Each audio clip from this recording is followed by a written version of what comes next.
সম্প্রতি কিছু খবরে আমেরিকার সামরিক শক্তির দুটো প্রধান স্তম্ভকে নিয়ে বেশ আলোড়ন তৈরি হয়েছে। একটা হলো তাদের বিশাল বিমানবাহী রণতরী, আর অন্যটা হলো তাদের স্টিলথ জেট।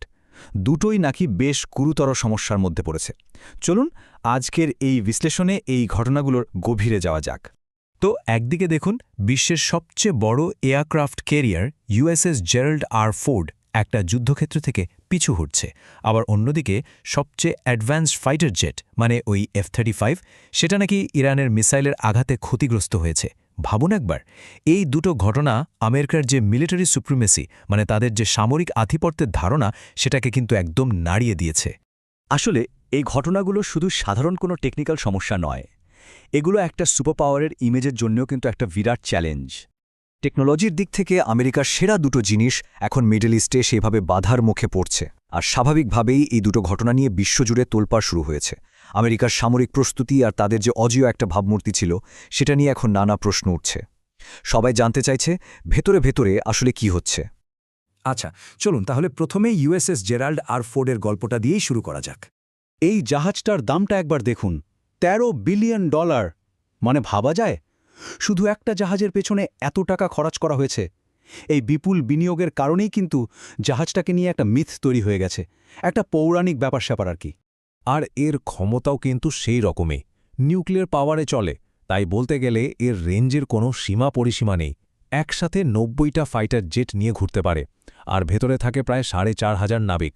মানে জলের ওপর ভাসমান একটা আস্ত শহর বা দুর্গ, যাই বলুন না কেন। তো প্রশ্নটা তো এখানেই আসছে, এত ক্ষমতা, এত শক্তি, তাহলে একটা যুদ্ধক্ষেত্র থেকে একে পিছু হটতে হলো কেন? এখান থেকেই গল্পের আসল মোড়টা শুরু হচ্ছে। চলুন পরপর কি ঘটেছিল একটু দেখে নিই। জাহাজটা ছিল ইসরায়েলের হাইফা পোর্টের কাছে। এর নাবিকরা টানা 10 মাস ধরে সমুদ্রে ডিউটি করছিল, যেটা সাধারণ ডিউটির চেয়ে অনেক অনেক লম্বা একটা সময়। এরপর হঠাৎ করেই 12ই মার্চ জাহাজে আগুন লেগে যায়, আর মেরামতির জন্য জাহাজটাকে সেখান থেকে সরিয়ে গ্রিসের ক্রিট দ্বীপে নিয়ে যেতে হয়। অফিসিয়ালি যা বলা হয়েছে তা হল আগুনে 2 জন নাবিক আহত হয়েছেন, আর আগুন নেভাতে সময় লেগেছে পুরো 30 ঘণ্টা। ভাবুন তো, একটা হাইটেক যুদ্ধজাহাজের আগুন নেভাতে 30 ঘণ্টা লেগে যাওয়াটা কিন্তু নিজেই একটা বিশাল খবর। এখানেই একটা মানবিক দিক সামনে চলে আসছে। একটা জল্পনা শুরু হয়েছে যে টানা 10 মাস ধরে সমুদ্রে থেকে ক্লান্ত আর হতাশ হয়ে পড়া নাবিকরাই হয়তো ইচ্ছে করে আগুনটা লাগিয়েছিল।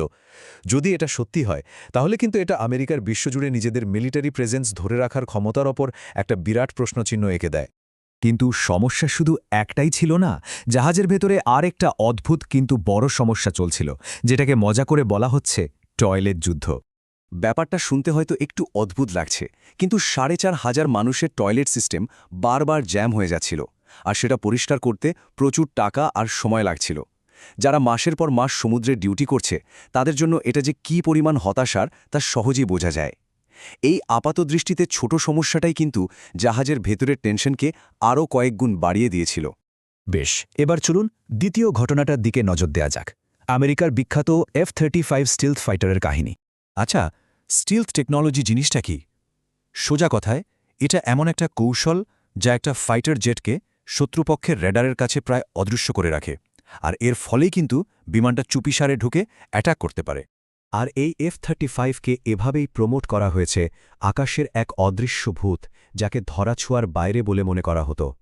এটাই ছিল এর অজেয়তার মূল কারণ। কিন্তু এই ধারণাটাই যেন চুরমার হয়ে গেল ইরানের একটা দাবিতে। ইরানের ইসলামিক রেভলিউশনারি গার্ড কর্পস বা IRGC দাবি করেছে যে তারা ইতিহাসে প্রথমবারের মতো একটা F-35কে টার্গেট করে অ্যাটাক করেছে। এই দাবিটা যদি সত্যি হয় তাহলে এটা শুধু একটা বিমানকে অ্যাটাক করা নয়, এটা মিডল ইস্টের পাওয়ার ব্যালেন্সকেই বদলে দিতে পারে। ইরান তাদের দাবির প্রমাণ হিসেবে একটা ভিডিও ছেড়েছে, আর তারপর থেকেই অনলাইনে এই জেটটাকে নিয়ে শুরু হয়েছে ট্রোলিং আর মেম। জেটটার হাইটেক ইমেজের একেবারে 12টা বেজে গেছে। তো এত কিছুর পর আমেরিকা এখন কি ভাবছে? তারা কি এই অঞ্চল থেকে সরে আসছে, নাকি তাদের অন্য কোনো প্ল্যান আছে? বাইরে থেকে দেখে হয়তো মনে হতে পারে যে আমেরিকা পিছু হটছে, কিন্তু আসল ঘটনাটা ঠিক উল্টো। তারা আসলে তাদের অ্যাসেটগুলোকে কৌশলগতভাবে রদবদল করছে। মানে এটা পিছু হটা নয়, বরং নতুন করে গুটি সাজানো। চলুন দেখি তারা ঠিক কি ব্যবস্থা নিচ্ছে। জেরাল্ড ফোর্ডের জায়গায় USS ত্রিপোলি আর USS বক্সারের মতো বড় অ্যাসল্ট শিপ পাঠানো হচ্ছে। শুধু তাই নয়, এদের সাথে আরও সাপোর্ট শিপও পার্সিয়ান গালফের দিকে এগোচ্ছে। বোঝাই যাচ্ছে আমেরিকা একটা শক্তিশালী জবাব দেওয়ার জন্য তৈরি হচ্ছে। বিশেষজ্ঞরা মনে করছেন এটা কোনোভাবেই পিছু হটা নয়, বরং একটা ক্যালকুলেটেড মুভ। এর একটা বড় লক্ষ্য হতে পারে ইরানের খারদিব দ্বীপের মতো স্ট্র্যাটেজিক্যালি গুরুত্বপূর্ণ জায়গাগুলোর ওপর চাপ সৃষ্টি করা। তো সবশেষে একটাই বড় প্রশ্ন থেকে যাচ্ছে, এই যে ঘটনাগুলো ঘটল, এগুলো কি শুধুই দুটো আলাদা ইনসিডেন্ট, দুটো দুর্ঘটনা, নাকি এটাই ২১ শতকের যুদ্ধের নতুন বাস্তবতা, যেখানে যতই টেকনোলজি থাকুক না কেন আসলে কেউই পুরোপুরি অজেয় নয়? ব্যাপারটা কিন্তু আসলেই ভাবার মতো।